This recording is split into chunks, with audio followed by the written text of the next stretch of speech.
de Caguas, Puerto Rico, el Ángel, Miguel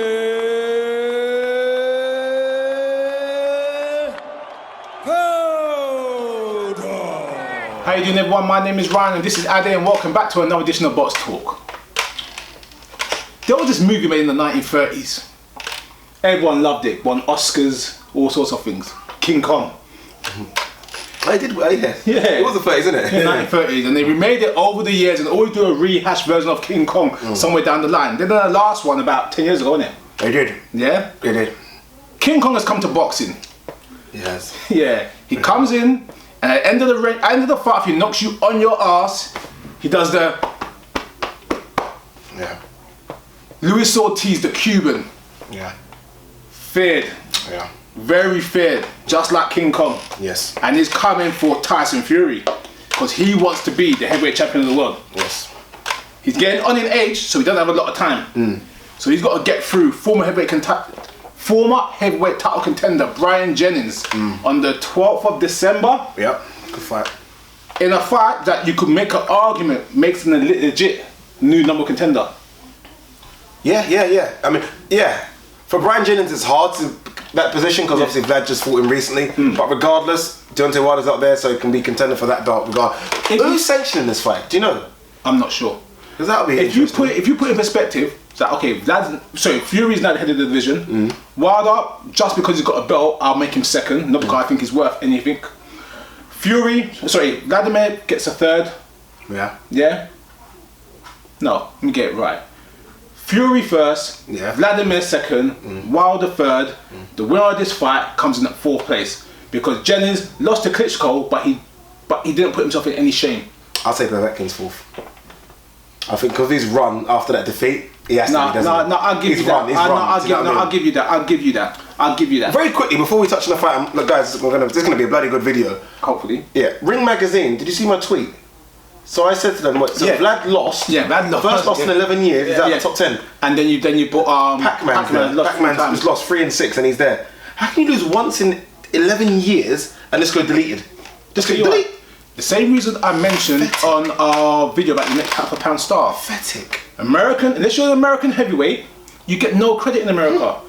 I say this 100 times. If Vladimir was American, they would have loved him. He would have been the most dominant champion since everyone. The same guys that were pushing the American football player with the black shorts, Seth Mitchell, the new Tyson. And the new Tyson. He used to wear black boots and black socks. Yeah. The same people that are pushing Deontay Wilder as the saviour of the division.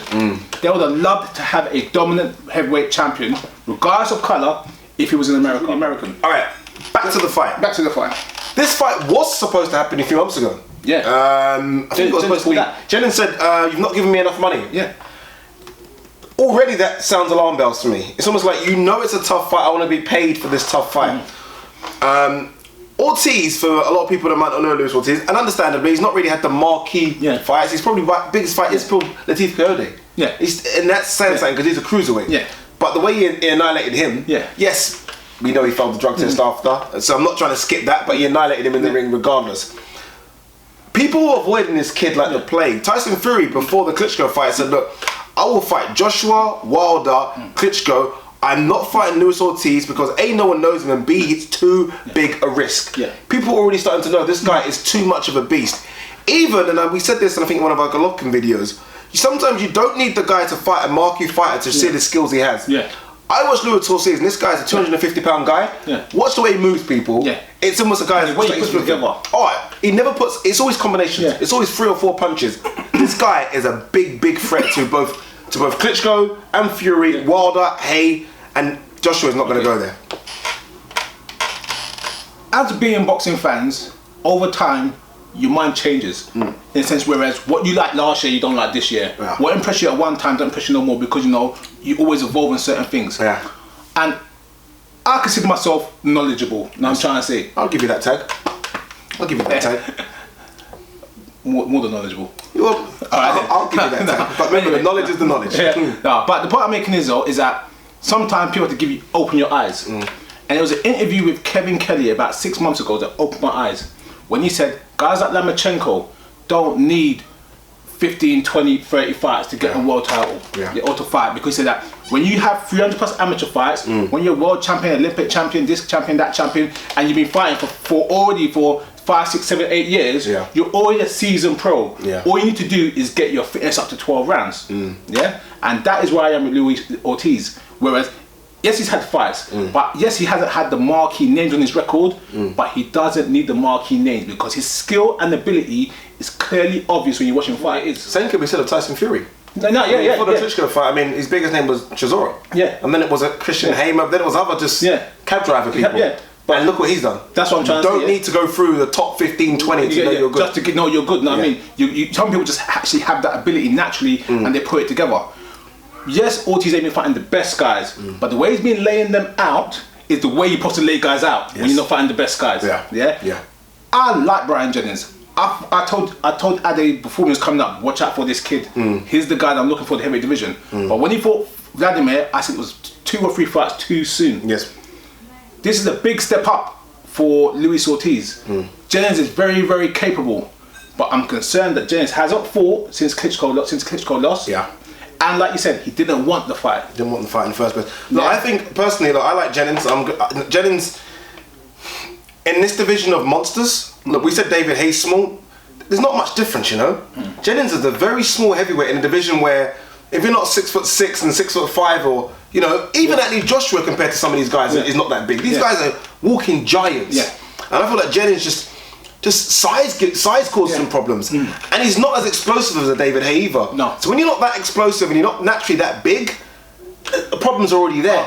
Jennings shouldn't have fought Ortiz this soon. Jennings should have had, I think, 2 or 3 fights before this. He's taken it. The money's obviously been increased, but he should have, to me, had a fight after the Klitschko fight, just to kind of, you know, wipe up the fact that you're an undefeated fighter and you got beat. I think he's jumped far too soon to Ortiz, and Ortiz is ready for this. Ortiz is ready for it big time. Not in fighting style and not in competition wise. But Bryant Jennings reminds me of someone like Thomas Adamek. Competent in every place, but not particularly big. Not particularly overly strong. Not particularly anything, but just competent in all areas. 7 out of 10 for everything. 7 out of 10 for everything. And I'm trying to say. The difference is with Jennings that he's a natural heavyweight. And that might give him. What is he weigh? What is Jennings? About 220, 225. But that might give him that man strength. That's not even a natural heavyweight nowadays. But no, you know it's about man strength. Where I don't think it's not through gym. That's just his size. I don't think Thomas Adamek had man strength. No, I know what you mean. When you start to light heavy, you can't. You know what I'm trying to say? You're big. You know what I mean? That big man, and that's where Jennings' his strength is in this fight. However, I don't think it's going to save him, and because I like Jennings, I think it's a real terrible fight for him. It's an awful fight. I mean, it's an awful fight for Jennings. I want to say Jennings has got speed on, because it looks like he has got speed on him, but Ortiz, when he puts them together, his movement almost negates that speed, because he really cuts down the ring so well, where even if you're fast, it doesn't matter. Do you know what I mean? Everyone said that he was going to be too fast for Klitschko, and the way Klitschko cuts off the ring, it kind of negates that speed. So the one advantage that he has got is speed. I don't think he's a better boxer. No. I really don't think that. You know, when you come from the Cuban style of boxing, you know already that they breed him tough over there. He's not bigger, he's not stronger, and I don't know if he's hungrier. No. So I think Ortiz wants that title because Ortiz genuinely believes, like I believe, that he can beat Klitschko, Fury, or Deontay Wilder. No. So take the thing with this fight as well is that Bryant Jennings started boxing late. We all know this. He didn't start boxing, didn't go to the gym until he was like 18 or 19 years old. Similar to the guys Ortiz has been beating. These are not career boxers. Agreed. I.e. started when they were 8, 9, 10, 11, 12. For boxing, starting at 18, 19, 20 is old. It's very old. You think about that for any other sport. You can't just pick up a football and say I'm going to be a Premier League footballer and start at 18. You start at 7. Do you know what I mean? You basketball, like NBA basketball, you start at 7. That's what. You can't take up boxing. Seth Mitchell tried that and we saw what happened. You can't just take up Bryant boxing. Jennings is much better than Seth Mitchell. 100 times better. I just think that when it comes to the crunch, the finer technical points that make a heavyweight successful, he's not going to have it. And the reason why you need more heavyweights is that at lighter weight classes, the punch power is not too much where you could get hurt and recover. At heavyweight, one good one and it's over. With what's happened to Klitschko, and look, there's a possibility, we'll talk about that in a second, about him coming back for the rematch with Fury.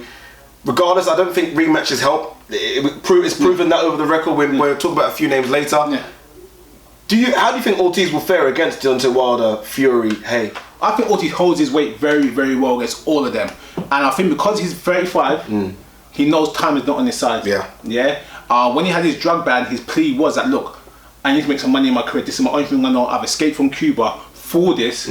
So even though I was tainted, he reckoned, his selling point was that he knew time is short. Yeah. Time is short makes you hungry. Yeah. Where you know you need to make money. Because I don't think to him, the heavyweight title means much to him. In terms of a title is a title. He wants to secure a future for his family. And that's what it comes down to. So if you put David Haye right now, Luis Ortiz wins. If you force Dion, smash him to pieces. Yeah. The only two fighters I think that compete with Ortiz right now is Fury and is Vladimir. Vladimir had serious problems with Tyson Fury, as we all saw on Saturday, but that was due to Tyson's effective movement, his dimensions, and keeping that long distance. Ortiz don't fight like that, so it will give Klitschko much more opportunity to hit him and land, and especially considering Vladimir's history, we know if you could be in target range of Vladimir, chances are he's going to beat you. Yeah. So that's where the only two that can give him problems as far as I'm concerned. One thing about Ortiz... Povetkin is the only other guy that can compete. I think Povetkin and Ortiz would be a fantastic fight. Both got the amateur background, both got the experience. Both not scared to pull the trigger. And both like to fight on the inside when they have to tear it up. One thing watching that Klitschko-Fury fight is that Klitschko, even though he got inside, and we saw him got inside a lot, scared to pull the trigger. There's sometimes and you kind of feel like Ortiz and Povetkin have those chances to pull the trigger. Yeah. They're pulling the trigger. Right, quickly, let's reverse. Ortiz, Jennings, how's it play out? Who wins? You don't believe his prediction. I think Ortiz stops him. I believe I think Ortiz stops him, seriously. And Jennings has not shown a bad chin. He has not shown anything shaky. Right now, I don't think there's not more than a handful of men that can stand up to Luis Ortiz right now. And yes, it sounds like a bold statement. Yes, it sounds outlandish and over the top. But I think he's that good. No, I agree with you. Some people asked me on Twitter and said, okay, who beat Fury? They didn't even mention Ortiz. I said, Ortiz. Yeah. Ortiz. Every response was Ortiz. I didn't go into it. I just said Ortiz. Yeah. I'm with you. I think Ortiz stops him. I think Ortiz stops him early. Honestly, I think it's like... I think early. I think 4 or 5 he stops him. Yeah. When someone has a fear and turns down the fight because of money, mentally already, you're getting in there for your paycheck rather than thinking you actually beat that person. I saw one sign in Bryant Jennings I didn't like. One more? One sign in Bryant I didn't like. And it didn't make it happen when he fought Perez. When Perez was catching his shots, he kind of went to his shell and kind of went really defensive and kind of backing up. And that was kind of saying like, he told me he wasn't going to fight for it. And he did kind of fight for it, but he didn't have that fire and fight for it. And same thing in the Vladimir fight, where when I won't say when the going got tough, but you never saw more than the bare minimum. Do you think that he'll say that I've been in there with the greatest heavyweight of this generation? Yeah. I went there, it was close. When his mind was close, you know, he kept putting all the Instagram photos saying, look, I caught him. Do you think he's looking at Ortiz and thinking, well, you're not Vladimir? Does be Vladimir. Styles make fights, and this guy brings different type of elements to his fight. Vladimir's key is to outbox you, and if you rush him, he'll hurt you. Ortiz's plan is to hurt you. Alright, there you go, guys. So this is the heavyweight fight that, believe you me, is going to cause a stir for 2016, because I'm telling you now, a lot of people have mentioned, oh, he used to fight Haye and Joshua and Wilder, and everyone's forget about Luis Ortiz. Tell me, this is like the Joker in the pack. This is the one that everyone's going to try and avoid until he gets himself into a manly position, because he's not going to get a voluntary. Guarantee you this, if Fury beats Klitschko and Ortiz is mandatory, telling you now on TV, he relinquishes one of the belts. He is not fighting Luis Ortiz. One of them belts is going. Fact. I've said it here first. He is not fighting Ortiz for love nor money. Anyway, tweet, subscribe, everything. Share, dislike, like, do what you do want. Peace.